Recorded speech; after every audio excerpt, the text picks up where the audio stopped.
חלק 5, ועכשיו אני מסיימת ממש את השיטה אחרת, את השיער אחרי השיטה הראשונה.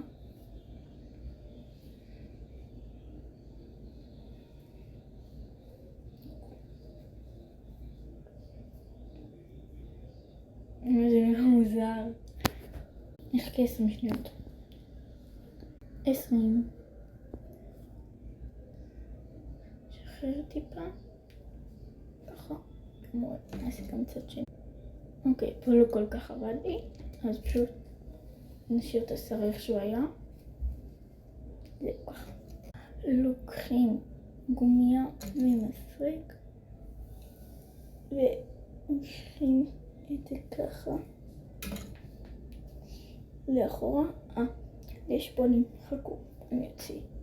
בשביל להוציא את הפוני אני משתמשת בזה ופשוט רואה את החלק שלי.